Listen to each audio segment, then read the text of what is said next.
Welcome to Michael Potts F1, every moment from every Grand Prix. Have you been wondering which Formula One race to attend this year? May I make a case for Melbourne? In 2025, this will be the season opener, and it's one of my favourite Grand Prix of the year. So in this video, I'm going to go through the history of the event, as well as which tickets to get, where to go, and how to get to and from the track. Also, lots of interesting bits about the race. So let's dive on in to the A to Z guide to the Melbourne Grand Prix.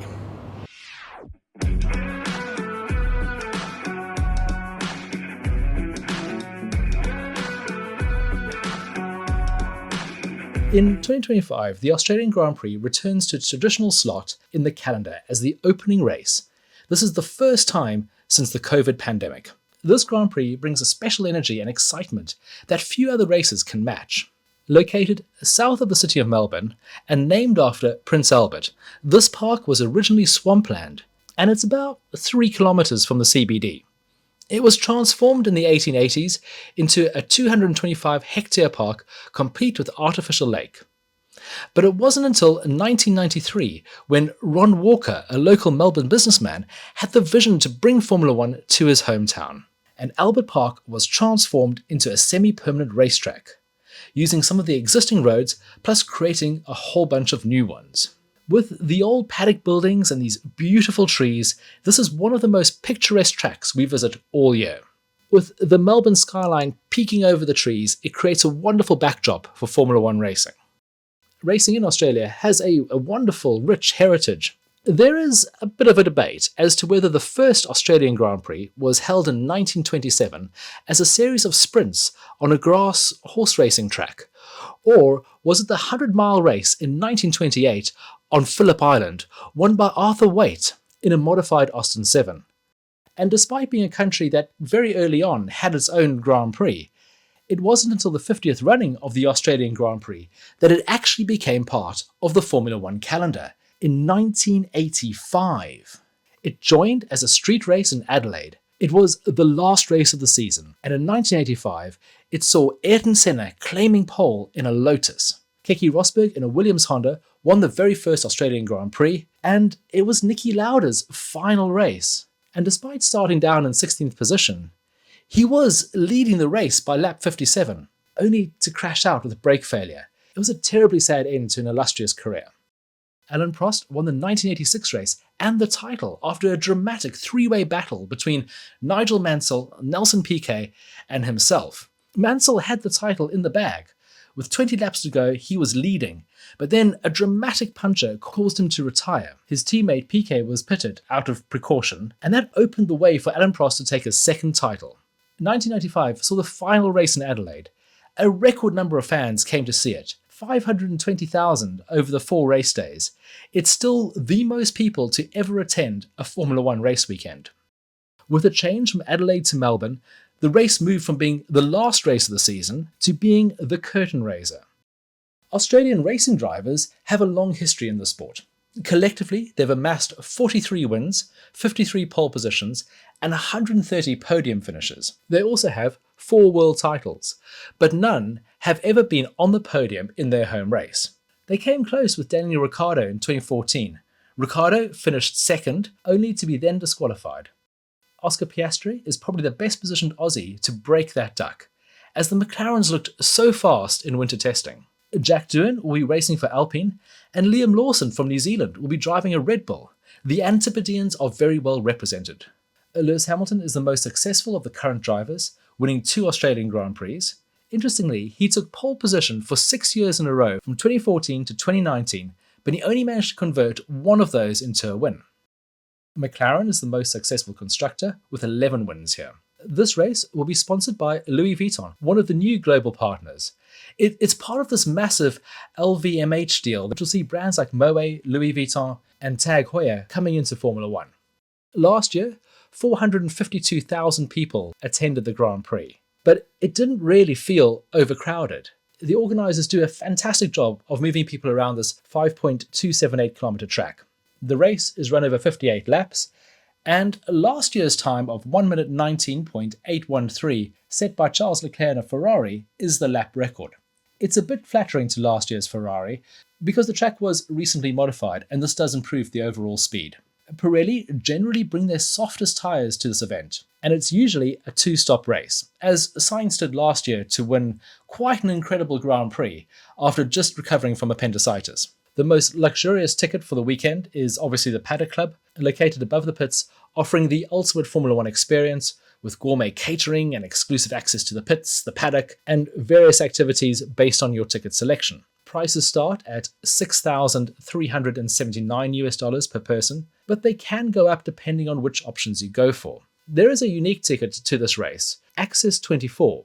This allows you to purchase VIP experiences without buying the full Paddock Club ticket. The tickets aren't cheap, but they are more affordable than Paddock Club. You need to buy an Access 24 token, which is about 125 Australian dollars. You can then add some packages on top of that, such as a pit walk, which will be $125. You can do a lap of the track in a course car for $300, or you can do a lap of the track in an actual racing car. Not a Formula One racing car, but a racing car, traveling at speed, and that'll be 620 Australian dollars.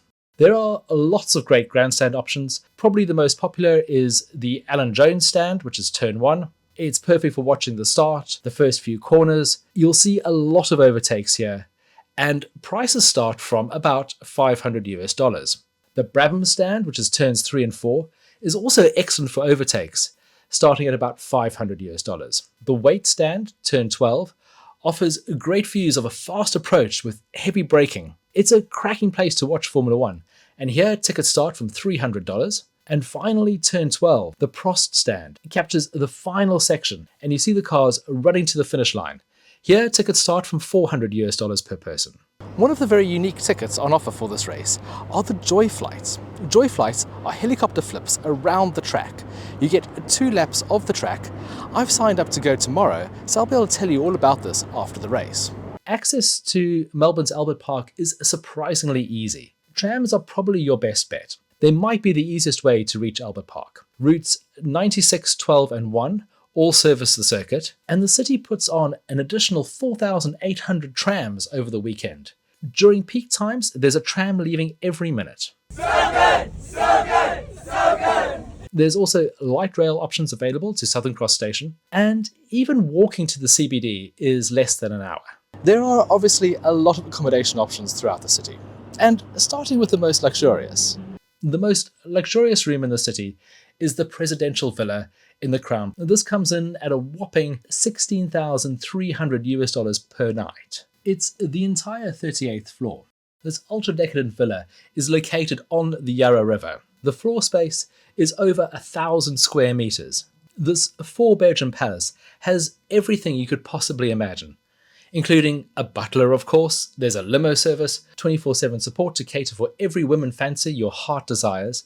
But most interestingly, you can order takeout from the city's finest restaurants, such as Nobu, to enjoy in your own private dining room, a service not available to mere mortals. I do suspect after paying such a high price for your hotel, it's not the sort of room you'd want to leave for any reason. The hotel does offer more affordable rooms from around about $800 per night, but you're going to have to go out and get your own sushi. The city is not short on fabulous hotels, with the Ritz-Carlton, the W, and Sofitel all offering wonderful options. There are more accessible luxurious options available in the $300 to $400 price range, such as the gorgeous Zagam House, which offers a room for 3 nights over the race weekend for $1,200, and it has everything you'd expect from a 5-star boutique hotel. In the mid-range, there's the Roma St Kilda's, which is a great 3-star option within walking distance of the track. That is roughly $800 for 3 nights over the race weekend. And you could try the St Kilda's Backpackers, which are offering a bed in a dormitory for 3 nights for $150. This is about 5 kilometers from the track. Generally speaking, when you're looking for accommodation, try and find something that's either in walking distance of the track or the Southern Cross station. With the great transport links, these will give you the best access to the track. The one absolute must is exploring the famous Melbourne coffee culture, and definitely order a flat white. This drink was invented in Australia by Alan Preston in a cafe in Sydney, but Melbourne takes it to the next level, producing the best flat whites you'll ever try, anywhere in the world. Their secret, apparently, it's all to do with preparing the coffee a lot hotter than anyone else. One of the best features of the Melbourne Grand Prix is the Melbourne Walk. Most drivers do the walk every day, and it's a great chance for fans to get autographs and selfies with their favourite drivers. If you do want to get a spot on the walk, you need to make sure that you're somewhere near the front of the line when the gates open, and run like crazy to get a good spot. I recommend going to the left-hand side of the barriers, because that's where the drivers start the walk, and you've got a very good chance of getting an autograph or a selfie. Temperatures can vary, so make sure you plan for all eventualities. Definitely take a lot of sunscreen and prepare yourself for a fabulous weekend of motorsport festivities. There are loads of brilliant food trucks, there's concerts, there's so much to do and see. It is a real fan favourite. And it's brilliant to see this race kicking off the 2025 season.